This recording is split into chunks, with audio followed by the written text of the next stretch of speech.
दाजी मेवण्यावर सोन्याच्या साखळीसाठी रुसून बसला होता. मग दाजी रुसून बसला म्हणून मेवण्यानं बघा दाजीसाठी किती भारीची सोन्याची साखळी केली आहे बघा.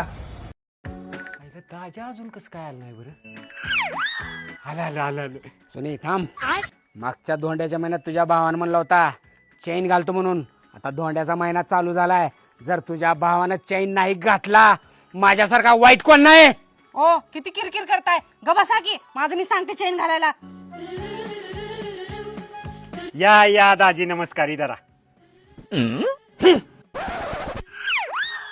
अगं दिदी दाजी बेडकासारखा का फुलाय? अरे दादा तुझ्या गळ्यातली चेन बघून पिसाळाय तो. ए दिदी शब्दाचा मी लय पक्का आहे. माहित आहे किती शब्दाचा पक्कायस. जर माझ्या नवऱ्याला तू आजच्या चेन नाही घातलास तर मी तुझ्या घरात कधीच पाऊल ठेवणार नाही. एवढंच नाव का दिदे?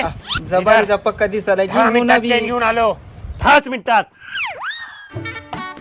ए दाजी या बाहेर. बहिणीनं माझ्या घरात पाऊल ठेवायच्या अगोदर तुमचा दारात मान सन्मान करणार आहे. काय चैन आणल्या. म्हणलो का मी तुला?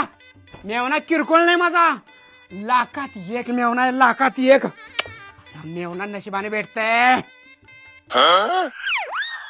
हे काय? मी तुम्हाला फक्त चैन घालतो म्हणलेलं. कशाची? ती नाही. अवघड कंडिशन झाली गड्या. दाजी कोमात मेवणा जोमात.